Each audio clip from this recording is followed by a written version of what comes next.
Back well underway right now, the French Foreign Minister, Catherine Colonna, meeting our International Relations Minister, Dr. Naledi Pandor.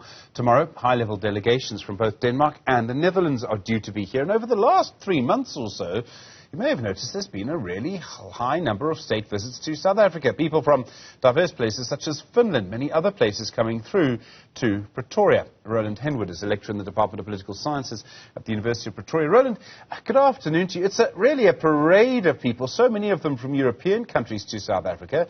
Is there any particular reason why there have been so many state visits here so recently? Good afternoon, Stephen. Yes, I think the answer lies probably in history and the fact that especially European countries have been heavily invested in South Africa over a very long time. And that probably underpins most of what happens, but I think aligned to that would be a level of concern. So there's still this engagement, this sense of South Africa being not only important, but a trusted ally, a country with a very special relationship with Europe, and then concern that maybe things are not going the way it's expected, and South Africa is starting to act, let's call it quite strange in the context of the historical relations with Europe. The fact that there's also the conflict like Russia and Ukraine, for Europe this is a vital conflict. Does that lead to more diplomatic activity generally, more diplomats doing more visits, more scurrying around diplomatically? It may definitely add to this, but I think what is happening in South Africa and the many projects running with European governments and the concerns about what is happening in South Africa is of equal importance. Can we read anything about our importance into this? And it must be quite difficult to sort of assess how important your own country is in geopolitics. Well, I think there are two answers to our own importance. Firstly, yes, South Africa remains an important role player from an African perspective, but also globally. And that is why South Africa is so high on the list of countries that are being visited. One must remember that traditionally Pretoria holds a very specific and interesting position in global politics, in that this is one of the most or the best connected diplomatic capitals in the world. After Washington, the second most missions used to be, I'm not sure if it's still that high. But in that sense, South Africa is important. And yes, we see this continuous engagement. But I think there's also another dimension, and that is that there are serious questions being asked of South Africa, and our relative importance in global politics is definitely diminishing, and I think it's diminishing much quicker than many people in South Africa realize. The fact that we have or had so many missions from other countries, is that partly because of our sort of geopolitical space, the fact that we're non-aligned, the fact that we've had for a long time close relationships with the West and with Russia and with China? I mean, is that the sort of source of that, this non-alignment? I won't say non-alignment specifically, but definitely the range of bilateral relations that go way back in time, but also the important position South Africa occupied in Africa around the turn of the century, the role played by Mr. Mandela, definitely, at least symbolically, very important, but also politically probably more important than many realize.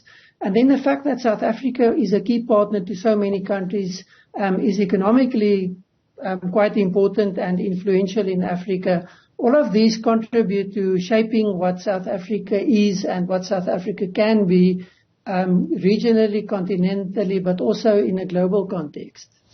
Do these visits lead to, do they actually have consequences? In other words, do we find that it does lead to our economies working more closely together? Does it lead to South Africa rethinking its stance on any of the big questions of the moment?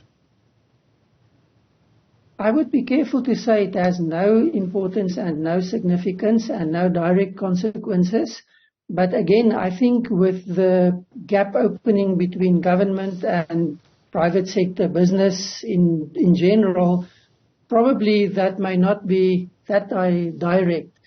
Where it becomes more direct is in a negative sense. And that is the more questions are being asked of South Africa's policy orientation and also of governance in South Africa, the more we see pressure being applied on the one hand, or we see a de-link, a withdrawal of role players, definitely much less money being provided to South Africa for many of the projects government is running.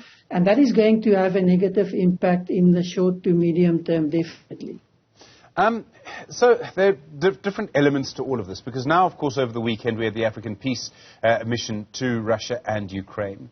And there's a huge debate, Roland, as you're very aware, of whether it's made a contribution at all. Doesn't an event like that change our standing one way or another? I think one must be careful. It is way too soon to determine what outcomes may develop from this. I think it's important as one of the initiatives that have been taken. This is not the initiative. It's not the only one. It may not even be the most important one. But fact is, it's another initiative, and this is how you build the process towards a meaningful process that is going to probably involve more role players than would normally be the case, given the specific circumstances. However, hard questions are being asked about the specific role of South Africa and the timing of what is happening against the backdrop of also what is happening in South Africa. And I don't think one can de-link these issues. So it's early days for the process, but there are unfortunately already a lot of questions and negatives that are being put forward. And I don't think one can negate the impact that is going to have on South Africa's position and how South Africa is viewed going forward. One of the key questions, of course, is whether President Ramaphosa and the other leaders that he travelled with can be seen as honest brokers here.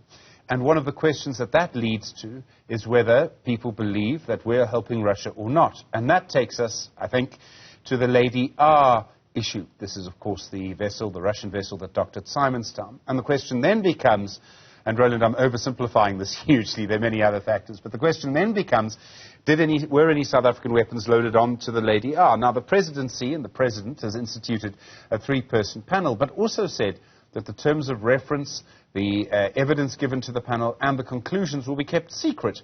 But if they're kept secret, can the panel and its findings have any impact on how we're actually seen, and whether, if they find that nothing happened, which would bolster President Ramaphosa's standing as an honest broker, he has said he won't publish that. I mean, it seems to be quite a complicated picture now. Yeah.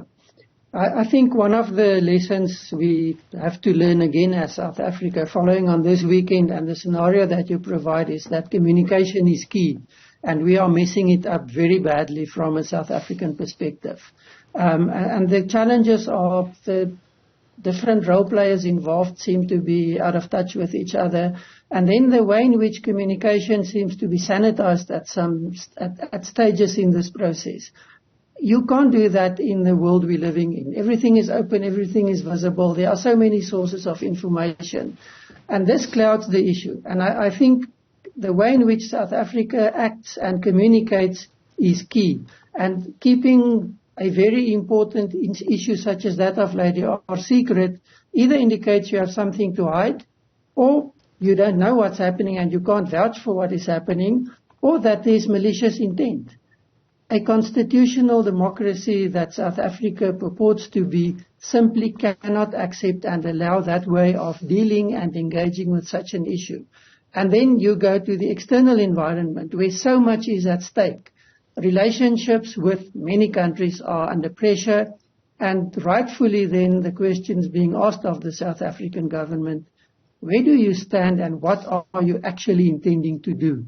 And there's no way we can hide from this, there's no way we can ignore this or run away from this. We have to come clean as South Africa on this. And the key here is in our own best interest. It's not for anyone else, it's for ourselves that we have to do this. Roland, you make the point that we're an open and transparent society. And does that also make it easier for someone like, let's say, the United States, an actor in this, to try and put pressure on our government? And you could easily say, and I think this point is worth reiterating, that Ambassador Ruben Brigitte, the American ambassador to South Africa, knew exactly the debate in our society he would create by making the claims that he did. So one of the things about having an open society like ours is you can put pressure on a government, if you want them to change their policy, by using South Africans to do it. Yes, you can do that, certainly, but it also makes it more difficult because you have to stand by and for what you are claiming. you have to provide the information if it is necessary to do that. And that goes both ways. So it is actually more transparent, and in that way you can create pressure, which may be positive pressure. But if it's a closed system, it's easier to exert influence, and you have deals done behind closed doors and nobody knows what happens and does not understand why things happen in a particular way. So my argument would be it's better to have an open system where that pressure is very openly applied and the responses can be equally open than it is to have behind closed doors agreements and no one knows really what's happening and why certain actions take place. It's so interesting to see how the Russia-Ukraine conflict is almost defining our domestic discussions right now. There are many other things that in South Africa we need to focus on, but we're discussing this. And we're not discussing much closer to home what could be a civil war in Sudan, for example. Is that simply because of how important the Russia-Ukraine conflict is, the impact on food prices? Or is it just because some of the Western powers have been able to make it the most important thing for us to discuss? I think it's a combination of these factors that, yes, it is a key issue. It is redefining global politics. We cannot ignore that. Yes, it is also important because influential and powerful governments are driving this. But there are other reasons also. It's important because media is focused on that. It's more accessible, it's more visible, and probably much bigger than anything we've had in a very long time. The problem with Sudan is it's an African conflict, and that does not make it less important, but that makes it less newsworthy. It's very difficult to get access and information and to show that to the rest of the world. And this is the interesting part. African media houses are also fixating on the Russia-Ukraine war and are ignoring what is happening in Sudan by and large. So there's a whole combination of factors why this is happening. The Sudan conflict is not going to change global politics, but it is certainly something that some countries such as South Africa should pay much more attention to and also shine a light on. But we seem to be so busy with defending ourselves and our position in the Russia-Ukraine war that we have, in a way, lost our way a little bit, lost sight of all the other issues. And maybe that's the other reality. There's so much happening in the world that it is difficult to keep tabs on everything. And again, there are questions being asked of the priorities, the focus, and importantly, the capacity of the South African government and its institutions to actually deal with all that is happening at this stage. Roland, Henwood, thank you. Lecturer in the Department of Political Sciences at the University of Pretoria.